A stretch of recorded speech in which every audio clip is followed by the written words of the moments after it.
feel the power? Can you feel the power? Feel the power of double XI.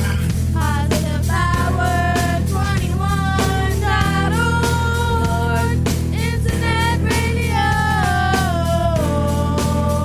You're listening to Jerry Royce Live Worldwide Podcast. Hey, my name is Davis and I'm from Haiti, but I live in Dominican Republic. I'm here, Positive Power 21, Jerry Royce Live Worldwide. That's right, you tell him, little buddy. You're listening to Late Nights. Late Night with Jerry Royce Live Worldwide and the beautiful KIMMIE out of St. Louis. Welcome, family. Thank you for joining us. We got a great show for you tonight. We always do. Right here on the Late Night Radio Show. We hope you guys had a great weekend. I know the Grammys broadcast last night, and also the Pro Bowl. What do you guys think of the Pro Bowl being a flag football game? That was interesting. Very interesting. So we got a great guest tonight. Speaking of music, we got Larry D, aka Larry Dodson, is here. You guys may know that name. Man, I just watched him on Soul Train. That's right. He was on Soul Train. That was my show. That was a lot of us best show, because that's where you got all your music. That's right. We didn't have no YouTube back then. So you had to wait till Saturday, a whole week. And I don't even think it had a replay. Unless you was in the DMV and you happened to pick up Baltimore and Washington channels, you may have lucked up and saw it twice. But that's the way it was back in the 70s and 80s. So you was forced to buy tickets to see your favorite groups. You didn't care what the price was. You had to see your favorite group. That's right. You had their posters on the wall. You collected all their LPs and 45s. Man, that was the good old days. I don't care what people say. I know it's kind of fun now, too, but I had a lot more fun back then. Let's ask KIMMIE how much fun she had back in the day. What's up, KIMMIE? How you feel? Oh, why you talk about Soul Train? I used to love my Soul Train. I know, man. Don Cornelia, man, I wanted a show like that so bad. The Soul Train line, and then people just having a good time dancing. Yeah, the culture, yeah. Good music, I know. The music was crazy. Make a show like that. I think people will support that. I know. Well, I don't know. It's kind of hard now. The world's kind of unpredictable right now. Because I've been hearing people talking about, they think once everybody let the guards down, we're going to get hit again by C-20. Something like that. Well, you see what happened with the Chinese trying to put balloons up in the sky. Yeah, they want to see what's going on for America. How we living. Right. Yeah. They said mind your own business. Yeah, they said they living, they don't care. They don't have no mask on. And 26% of the people vaccinated. They said, hey, we could do that. Yeah, they want to know what's going on. They don't believe our TV because we got false media. What did number 45 say 100 times is fake media? I always believe fake media too. Oh yeah, they manufacture. But I was in Missouri. I didn't see a balloon in the sky. But they said it was in Missouri. I didn't see it. That's the thing, man. You never know. People could make stuff up, man. Could have been some kid released his balloon from a party or something. Who knows? Could have been and they said it was the size of 4 school buses. I was like, wow. Yeah. Then they said they knocked it down, shot it down too.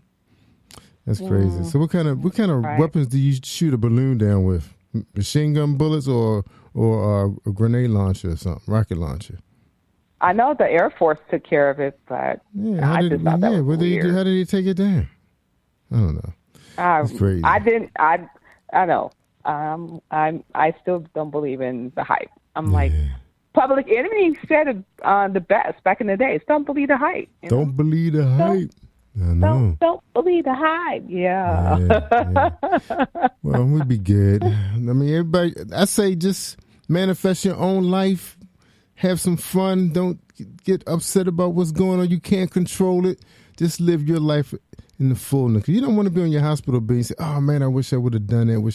I would have done that. And I'm going to tell you, speaking of all of that, I always wanted to, I was really influenced by TV.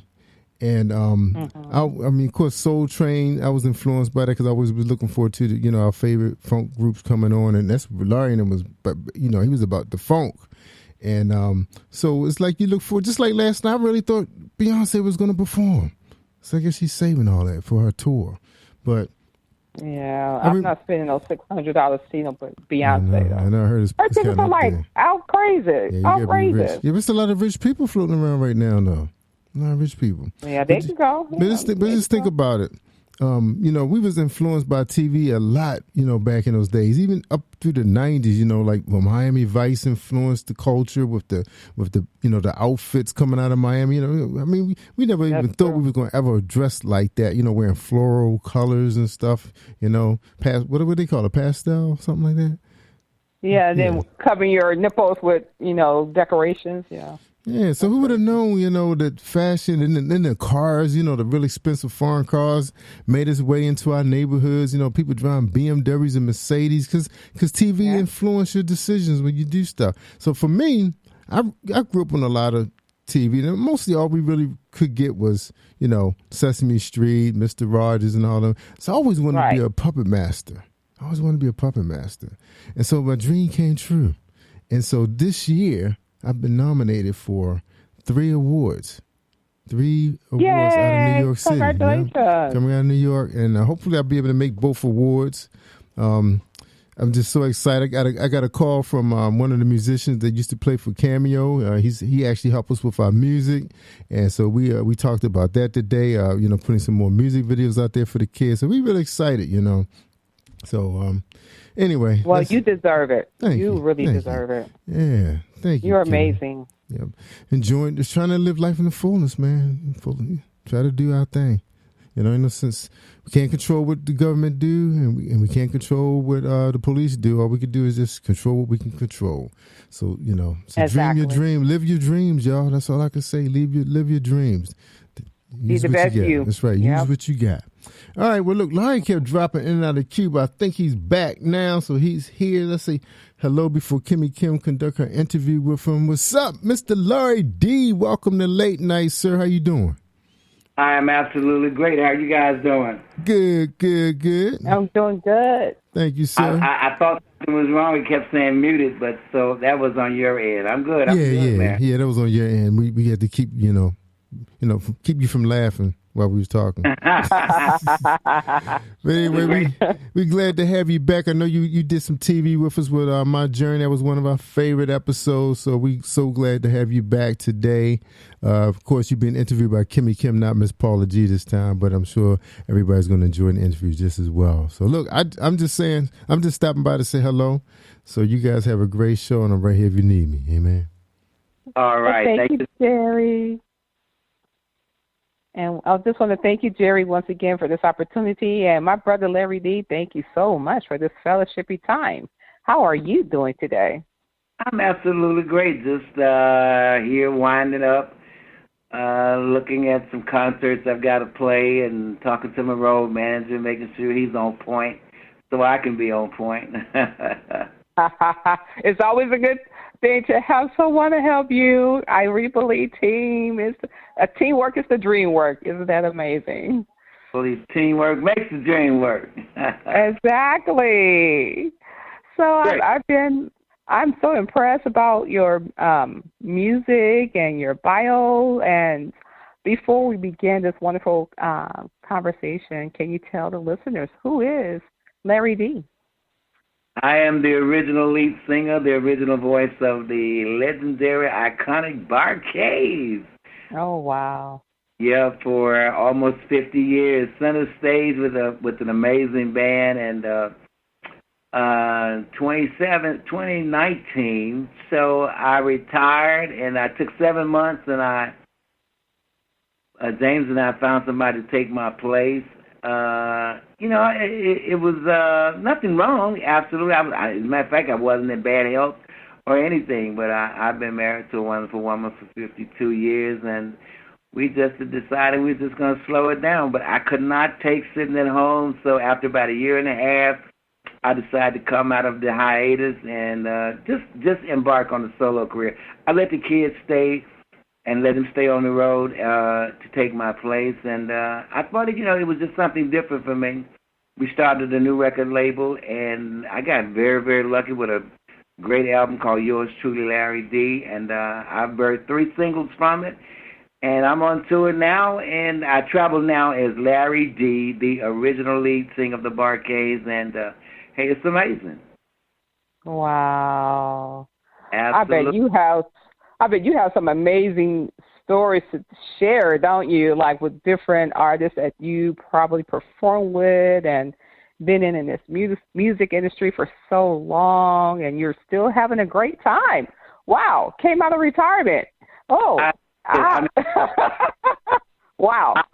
I was an author, and I still am, and then I do speaking engagements, and for over 20 years, I have a booking agency that's run by myself and my son and my wife. It's called La Marie's Entertainment. So all these years since 1999, I'm one of the premier booking agencies out there. We run that. So I've done a lot of different things all along the way, even, being the lead singer of the Barcades. I've produced other acts, and I've done a lot of things. I've had to wear a lot of hats, but it takes all that to keep my world going, though, Well, apparently you have what it takes, because it seems like that people come to you for advice because of your experience in the music industry and seeing young people who are looking up to you to want to become an artist. What are some of the advice that you give them? To keep a day job. Oh, I like that. You keep it real.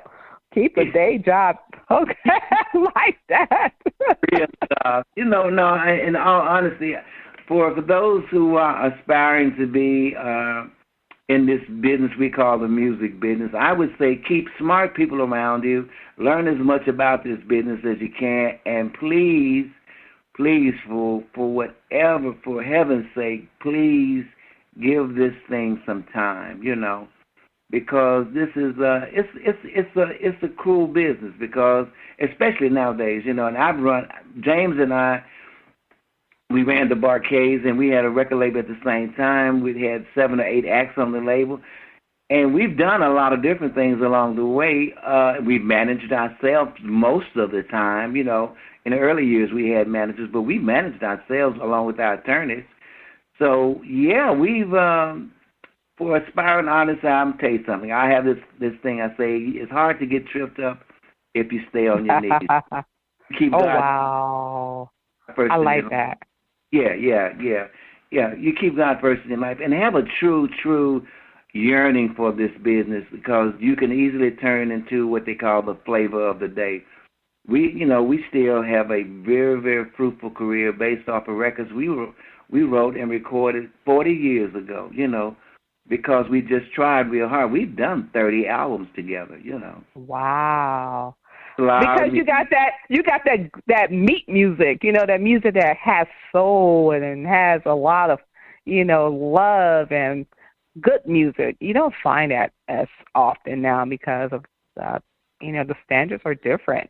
And so just knowing that you sung with the Barcades, I mean, wow, I heard of them. So what are some of the memories that you have with your group? Probably one of the fondest memories. I have a bunch of memories though, but I'm maybe sure one of the fondest memories I have when we stayed at Stax Records for a long time, and we were the house band there, which we recorded. It was Isaac Hayes, 5 albums with him. Just Rufus Thomas, Johnny Taylor, The Emotions. Emotions, wow. When Stax closed, we got a multi-million-dollar deal with Mercury Records, and we always had a saying that one day we were going from a little club called the Family Affair to Madison Square, and as time went on, we were playing Madison Square Gardens one night, and our record label interrupted the concert, and they awarded us our first gold album in Madison Square. We had kidded ourselves about that for years, and as God would have it, it came to fruition, and that was an iconic moment that I'll always remember. And another real interesting moment was me spending a month with my mentor and the guy who I just thought the sun rose and shined on every day. That was Sly Stone. I got a chance a solid month. He and I worked together in New York, and that was a really good time for me because you have guys who you look up to and Yes. your mentors, and you want to emulate and to be able to work and write with them and record actually and become good friends is a dream come true. Those a couple of things that were just stand out in my career. Now I'm in Memphis, Tennessee. I have a street named after, and I have two honorary doctorates from two different colleges. If you walk down Bill Street, you'll walk over my name because they have a star on Bill Street. We were inducted into the R&B Hall of Fame. We're here inducted into the Memphis Music Rock Hall of Fame here. So we got a lot of stuff to be really proud of. We have part of our outfits are in the we're in the Stax Museum, and we're in that museum in Nashville. But in the we have parts of our outfits all over the world, and all just Smithsonian has it, So Wow. I mean, I'm talking to an icon. I feel like, ooh, I'm listening. I'm taking on notes. I mean, just to see your humble spirit, to hear it, and then hearing also the excitement that you have about not only music but helping others, showing people what it takes to maintaining this music, because it's a really very competitive profession, and for you to still be needed in this music industry is amazing. You've been married for 50 years and you're still, oh wow. It had to be, meant for you to do music. It had to be. Because, I mean, for you to have accomplished all of these things and still maintain your family, that's amazing. That's probably one of the reasons why I've been able to stay in this business for so long. I've been married it's 52 years exactly, but married to a wonderful woman who has kept me grounded, and family life is a big part of my DNA, and giving back through our different foundations. And we have a scholarship foundation that we support HBCU colleges immensely, and here in Memphis, there's a HBCU called Lemoyne on. For the last 12 or 13 years, we've assisted 3 to 5 kids to go to school every year. Oh, that's such a giving heart, and that's why you are being blessed, because I tell people that when you give it all away and keep your hands open, God will double folds. And I thank you so much for showing what gratitude really means, because you really don't have to do this. You do it because you love to. You are amazing. Thank you so much for all that you have done. And concerts, what are some of the places you have been? I'm sure you've been around the world. There's not too many places I haven't been, but you know what? We've never had a chance to play Africa. We've played all over the world, and probably all states in the United States at one time or another, over these 50 years. But I now I'm just really kind of blessed to be able to work just only kind of when I want to. I really have to, and I don't get a chance to brag very much because I'm a real humble guy. I don't really talk about accomplishments. You've got more out of me in the last 10 minutes than probably most people. I'm listening to you. I'm like, wow, keep on talking. I mean, I just love the fact that you are so real. You meet people who have really made major accomplishments in their music or in their careers, and they brag about themselves. I have not heard not one time you say the I word. You're talking about giving back, how thankful you are, giving back, giving people advice. That's amazing. That's how you have true success, because it's not about you, but it's all about, of course, you want to have fun and be successful, but you're giving back to HBCs. I mean, you don't hear about news like this, and that's amazing. Yeah, well, it's just part of who I am. I'm not an I person. I mean, it's very, very boring. I don't do anything alone. Everything we have family business. We just started our own Dodson Foundation, which is the second foundation that we've been involved in. We have the Barcades Foundation, but we've started our Dodson Foundation, which is my personal family, just this week. So, and our mission is really to help those who can't help themselves.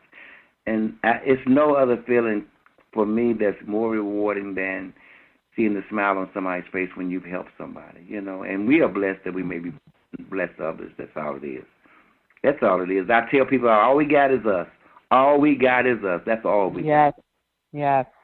And I know what you're doing when you're not making money. I mean, you're making music. You're making other people's dream come true, because I was going to ask you, what do you do when you're not making music?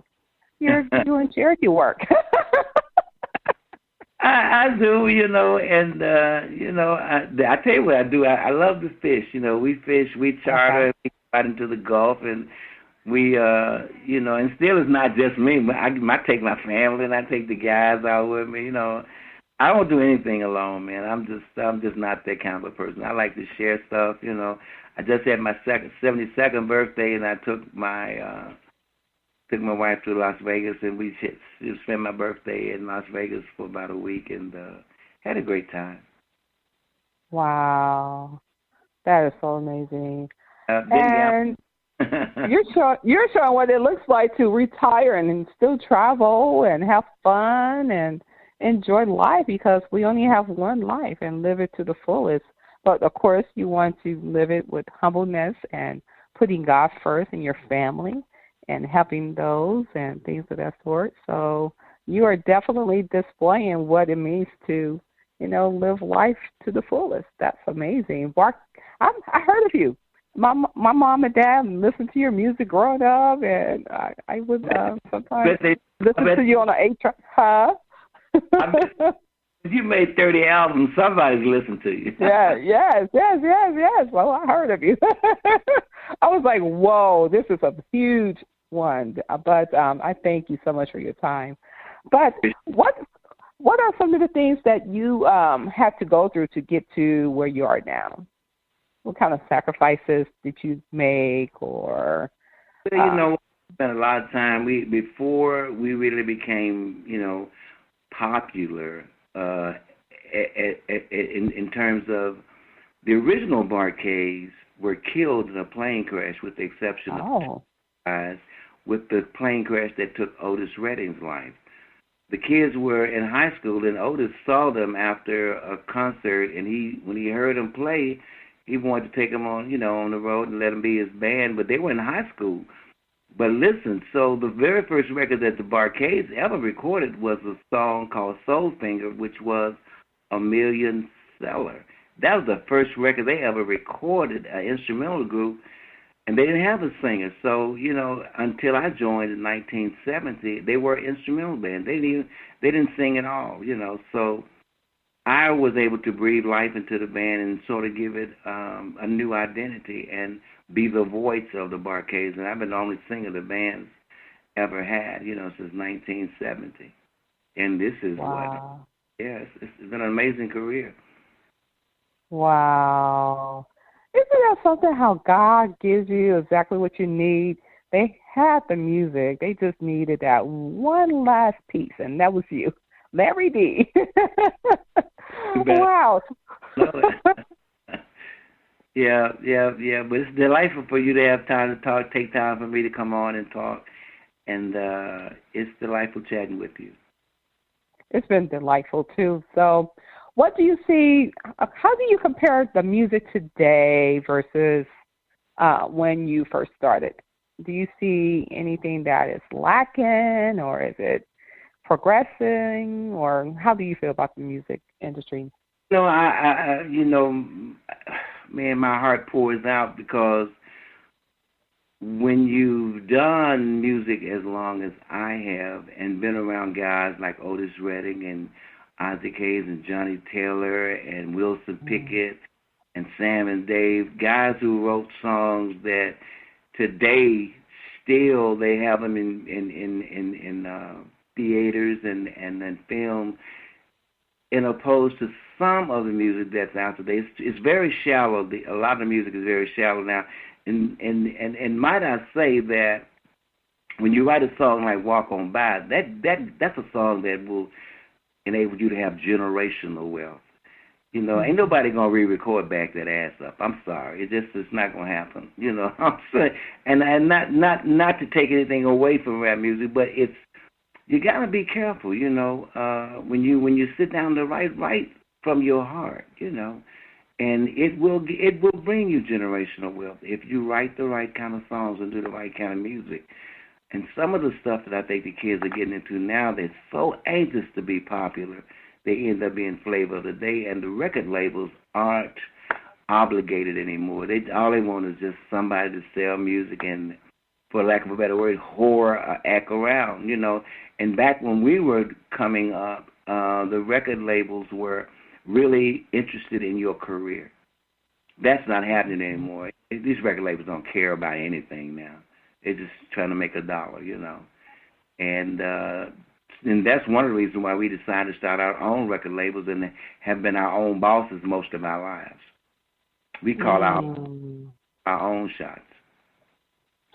And I see that because you see some artists here today and gone tomorrow, whereas you still hear about the Temptations, you hear about the Barclays and Smokey Robinson. You still hear some of that music as of today because of the substance behind it. It was real, genuine music, and you are so true about that because now you don't know who to really listen to because of the inappropriate languages or maybe the music aren't as great. But how do you know when you are making music that you have a hit? What are the signs of a good hit song? Well, let me tell you something. Nobody really, really knows. You know, of course, everybody goes into the studio to record. They hope and wish they're making the right record. But there are some signs. When you find that yourself singing the song over and over again and you can't sleep, it's infectious, that's a good sign. But you kind of never know. You know, you go in to record and make the best record that you can, but there are signs when the song gets in your soul and you can't get it out of your mind and it overtakes you, then that's a good sign that you're on to something, you know. But I tell you, really, honest to God, you really never know. You really never know because there are some forces out there that can stop a really good record from being ever heard, you know. I always say the best record that I have is still inside of me. I don't think I've made the best record I could make. Wow. I don't. And I made a lot of music, man. You know, I Googled myself one night just sitting up, and I was amazed at how much music I've really been associated with. But I honestly believe that the best song is still inside of Larry D. I have yet. So we got more music coming then. Yay! That's what I keep chasing that. I keep chasing that ultimate record, right? Yeah, you're right. Keeps me. That's what got me out of retirement, man. I miss it so very much, and people were bothering me. You know, we had lost the funky guys. You know, Prince had died, and Clinton with Sugarfoot had died. George Clinton had retired.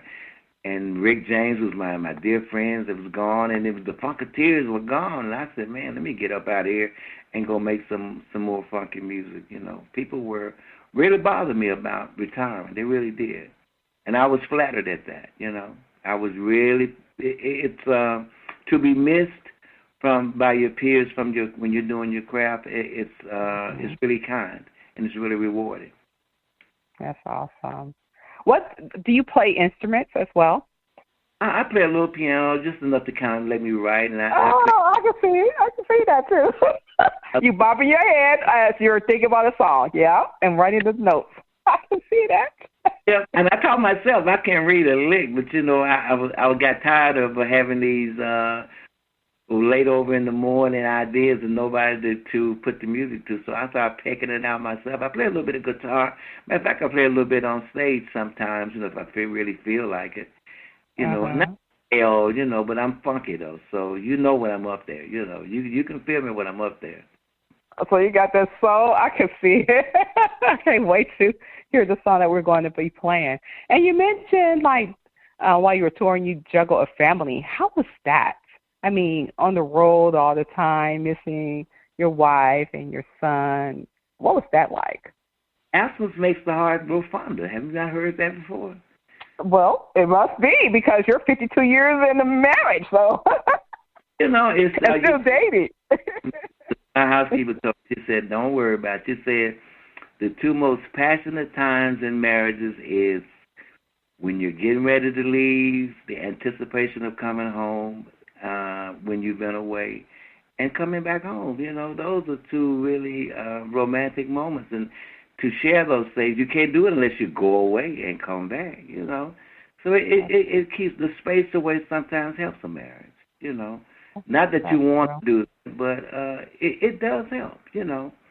It really does help. And like I said, I've been and getting the right person in your life is more important than anything. I just was very, very lucky to have a wonderful wife. That's beautiful to hear. And tell me more about your book before we leave, because I would love to know, is it ready to be purchased? Are you working on it? No. I when I retired, I started writing my book, and I didn't have any idea I was going to do it. But my son, who kind of like is my partner, and he handles the marketing. And he works for he and I share the record label together, and also he does all the marketing for me, and he handles my day-to-day stuff. But I was about to tell you that we used to sit at the table and plan out my week, and he would handle my schedule, and I would tell him all these wonderful stories about when I was on the road doing Dustin. So he said, "Papa, you ought to write a book." I said, "Man, I don't know anything about writing," and I got to thinking about it, so I did. I started taking my notes. We found a very good editor, and I started sending them my notes. And her name was Sheila Bell. She had published a lot of books herself. And she said, "Larry, your notes are so good. I don't need to redo anything. Just keep sending me notes." And the only thing she told me, she said, "Okay, now that you start to write," she said, "give me the good stuff. Give me the stuff that makes you say, ouch." And I started sending her really intimate things and really things I had never discussed with anybody. And the book is called "And the Band Plays On," but I wrote it in real time, during the time, getting ready to leave the group. But it's about my entire life before I joined the band. When I was in the Temprees, I started a group called the Temprees, a group that did Dedicated to the One I Love, and had a lot of big love songs. I started that group. Oh, I love that song. Ooh. Yep. I started that group in high school, and but the book is called "And the Band Plays On," and we can't keep them. I do book signings and Q&As about my book all the time. I've got 2 this month. I'm doing one. I'm being honored in the Congress in Arkansas, and I'm doing a book signing there this next Monday. And I'm doing a book signing also in the University of Alabama on the 23rd of this month. So you can't go to Bama without not inviting me. That's my town now. I'm a Bama fan. Roll Tide all the way. Come on now. Okay. So the book is all about my life, the ups and downs, the good and the bad. It's a really good read. We can't keep them. People read it, and they all call me back. They say, "Man, you really, really talked about your life." He said, "How did you get the courage to say some of those things?" Because there are quite a few things in the book that I had never shared with anybody. But my editor said, "Give me the real stuff. Let people really know who you are, because if it was some bad stuff that was stuff you're not quite proud of, it turns into ministry, because it shows people that you got through it. You were still able to be successful, turned out to be a good human being." And people need that. You know, they don't need to be glossy. You don't need to write books about how glossy your life was. Tell them about the stuff that went wrong, you know. So you know why? It's good to see. It's good to see a person who is successful as you to to give us like the things that you have to go through to get here, because people think that because you made it that it's easy, but you have to go through some storms and some trials and tribulations to get the rose and now, you could share and inspire those. And I would love to know where that book is located. Where can we find it? You can get it on Amazon. You can get Okay. wherever you get good books. It's been on sale now for more than a year. And as I said, we still sell a lot of them. It's called "And the Band Plays On." That's amazing. Mm-hmm. And so, what do you like to eat? What's your favorite food? My favorite food. I don't know, man. Ice cream, probably. So are you the type that at the end of the night you go get a bowl of ice cream and put all your work on top of it? I'm not allowed to do it. I have to watch my weight, so I have to sneak and do that. Oh, you're doing fine. You're doing fine. But you're just so amazing. I mean, you're just this humble spirit. Larry D. How did you come up with that Larry D? That's another question I wanted to ask. How did that come about, your name? Oh, that's an alter ego name that I've had. I've recorded records, even when I was with the Marquez, under that name. I've recorded the name under the name of Freaky D. And, Freaky D. Okay. So I don't know, but when I retired, I didn't want to be confusing when I decided to come back. So I said, I took a really big chance because, most people know me as Larry Dodson. And I didn't want to, I said, let me just try to brand a new name, just to put a challenge in front of myself. And it kind of bit me in the butt a little bit because they're like, who in the world is Larry D, But I put the tag on it, the originally thing of the Marquez, and they said, oh, okay, that's Larry Dodson, okay. But I just started that to brand a new name, and it's worked. It took about 2 years to really get people to understand who I was, Actually, I like the name. It's rebranding. It's like Larry D. You don't forget that name. Yeah, Larry's a common name, and D is a popular, letter in the alphabet. So, a good friend of mine is Charlie Wilson, and he told me, he said, you gonna feel like you're starting all over again. He said, why didn't you use Larry Dodson? I said, no. I guess subconsciously I wanted to make it harder for myself, but I like that. I like Larry D. Kind of the mystique in it, trying to wonder who he is, but putting a tag on it, the originally thing of the Barcades, or the original voice of the Barcades, that was the glue that kind of made everybody understand who I was. That's awesome. And so I just want to, again, to thank you so much for your time, and we're about to be ending this wonderful fellowshipping time, but my last question is, what kind of legacy would you like to leave behind?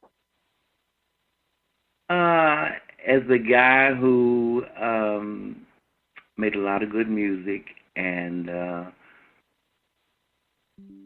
who always thought of himself last. I don't think I'm always. That's kind of how I do. In all my companies, I pay myself last. I pay everybody that works for me first. Wow. Wow. Yeah. God gives me. God makes sure I have enough. Matter of fact, He makes sure I have too much sometimes. That's a good problem to have. Wow. Yeah. I can truly say it's been really an honor because you're telling me you rather to see someone shine. I mean, of course you want to see yourself shine, but just to say you give it away first to those and then you pay yourself last, that says a lot about your character. It really does. It shows how you are really for the community. You are into sharing. You give yourself away to others, and then it comes back because it has to be. That's because I trust. When you trust God, He'll supply you with all the things that you need. That's true. Messes you up is when the person gets all in your own way most of the time. Most of the troubles that we have as people, we do it to ourselves, That's the I believe that. I really believe that. When you start to to understand that if you get blessed, it's only to bless others. That's trusting God, and He will supply your every need. He will give you all that you need and more. But you got to believe that. That's something you have to grow into. The shoes you have to really learn to feel. That's, it's difficult for some people and easier for others. But it works. Yeah. It works. It does. It does work. And you sound like you know it for yourself. Oh, he says, the more you give, he gives us the basics. The more you give, the more you will receive. That's a simple truth saying it. It's the truth. That's the basic. That's very basic, because when you are a giver, it's a blessing to be a giver, because you have to have things to give away. So apparently God has blessed you to have those things to give away. And so when you keep it to yourself, I tell my daughter, who I'm trying to mold before she goes to college, when you have your fist like balled up, God can't, open. He can't give you anything when it's balled up. So give it away. Keep your fist open. Yeah. That's a very good point. That's a very good point. And that's a very good something to tell your kids, and a very good principle to live by. That's good stuff. Amen. So before we go, I would like to say thank you for this opportunity. How can people reach out to you? You can follow me on Instagram, Facebook, Twitter, and TikTok. The Real Larry Dodson, the Real Larry Dodson. And if you really want to go to my website, www.thelarrydodson.com, you can get my book. You can find out a way to get an autographed book. You can get my tour schedule and find out everything. I'm on the radio on the station here in Memphis on Saturdays. I have a very good classic R&B radio show every Saturday. You can find out about all the things that I'm into, everything that I do. www.thelarrydodson.com. That's a very good place to go to find out all the things that are going on in my life. Amen. My whole world is on Facebook, though. Well, I'm going to definitely be following you on Facebook. And Jerry, do you have anything else you would like to ask Mr. Larry D before we play his wonderful song? I'm just so happy that Larry was able to share these great stories. And for one, because you hear horror stories all the time from some of our legends. Some of them not in here to even talk about their journey. And I just want to say thank you, Larry, for many, many, many years of great music. You made a difference in my life as a DJ coming up. And hey, man, you just put a smile on our face every Saturday when we saw you on Soul Train, man. You were on Soul. Oh, wow! I love you for Soul Train. Yes. Yep. And that's how we knew we had arrived when we made the Soul Train. That was the mark. That's one way to know if you really, really made it, when you appear on Soul Train. That was the grand stage. The grand stage. So Larry, you had your group. You said in Memphis. I've always lived in Memphis. Okay, because what's so interesting during that era, like I guess like the 70s and the 80s, you started getting all these big groups coming out of Cincinnati, coming out of the Bay Area, Washington D.C., and Baltimore. It was just so great, man, to see, especially because Soul Train were able to give you guys a grand stage for television, because that was the only place we really could see you guys till you started touring. But I know, man, that the journey had to be incredible, especially seeing the way it is now. So speaking of where we are today, you see the music we have today and the platforms we have. So did you appreciate your life then, or do you appreciate it better now? You know what? That's a very good question. I wouldn't trade anything for the years that I spent at Stax Records. Understand, man, we played on hundreds of millions of dollars of music. We were, when Booker T and the MGs got rich and stopped being available to bag up all of the acts at Stax Records, the Otis Reddings and the Sam Daves all of the guys at Stax that came out of there, we were the band that played on all that music. So to be around guys like Sam and Dave and Johnny Taylor and Rufus and Colin Thomas, Emotions, and and Isaac Hayes and those guys, man, it was a really, really, really, there was no better school I could have been in. Yeah, you man. Y'all put a smile on everybody's face back then, because remember during that time, blacks were still trying to get theirs, and music is what we really had. That was out. Yep, it was. And see, at that time, it was only Stax, and then there was Motown, and then there was Philly International. Those were the real big labels at that time. Yeah. So I was over at Stax, in that grammar school and in that high school. So I wouldn't trade anything. I'll tell you, my age has, and I've had good people around me, and it has enabled me to, just be okay through all of the years and have a hit record in every decade for the last years. So that's really, really difficult, but that's very, very rewarding to be in that predicament. Not many acts have had as much music as we have. Yeah, we're in an elite 50 group, maybe Kool and the Gang, the Spinners, the Temptations, Earth, Wind and Fire have been in I tell you, let me see, there's another one.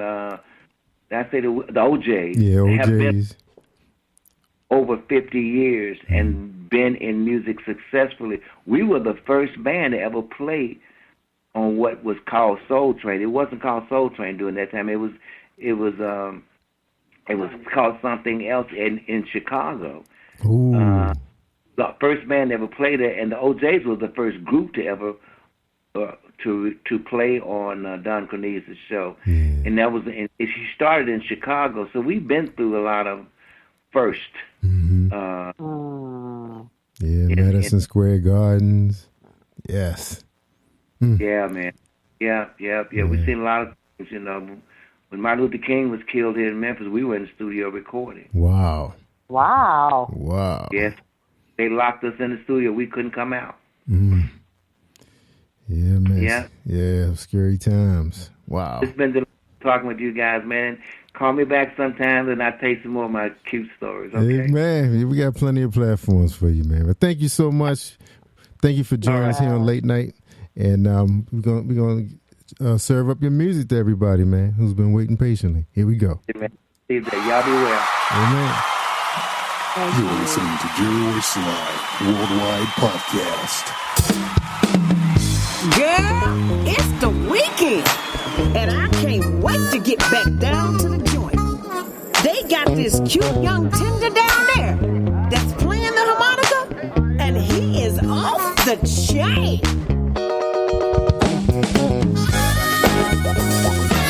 Come on. Play on it. Something so nice. It's Friday, and I feel like I having a ball. I'm gonna take these last $2 and they're going back down to that hole in the wall. See, down at this funky little joint, they got this hell of a band, and the star of the show, you ought to hear him blowing. They call him Mr. Harmonica Man. He's Big Booty Judy and Sexy Sue screaming, don't stop, whatever you do. When it starts to play, you got to dance to Mr. Harmonica Man. When it starts to play, you got to dance to Mr. Harmonica Man. It's an all-night party every night. Plenty of whiskey, chicken wings. He keeps the night on the floor, roly. Mr. Harmonica Man doing his thing. They love to hear him blow all night. I know that's right. Till they make the joint turn on the lights. 'Cause ain't nobody going nowhere as long as he's got that funky thing in his mouth. He's Big Booty Judy and Sexy Sue screaming, don't stop, whatever you do.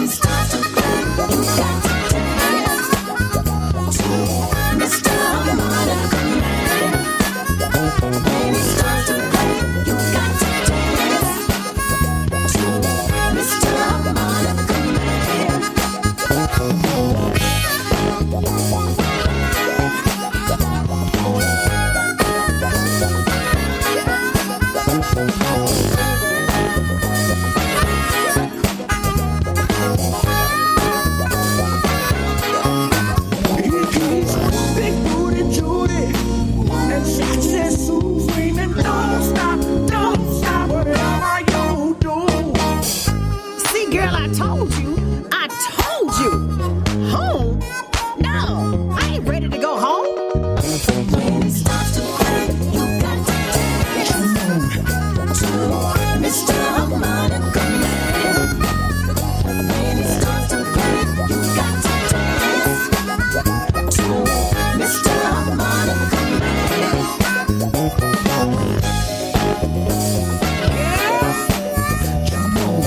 Mr. Harmonica Man. Cute young tender. Play on me. Play on me. Mr. Harmonica Man. I told you.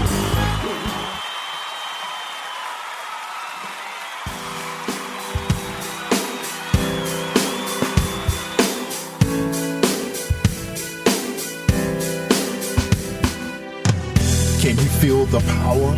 Can you feel the power? Feel the power, a devil inside. Positive Power 21.org. Internet radio. You're listening to Jerry Royce Live Worldwide Podcast. Hey, my name is Davis and I'm from Haiti, but I live in Dominican Republic. I'm here, Positive Power 21, Jerry Royce Live Worldwide.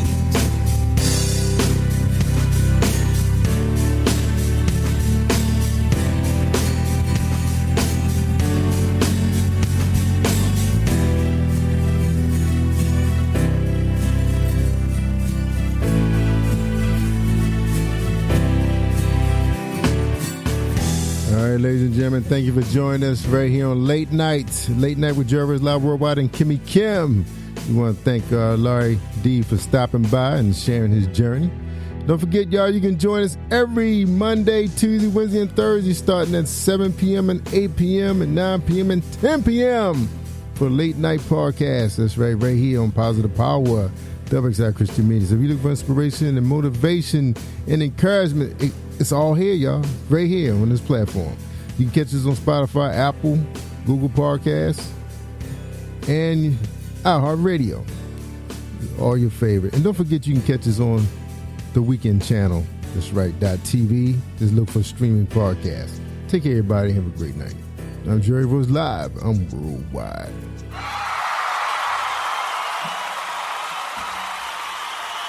You're listening to Jerry Royce Live Worldwide Podcast.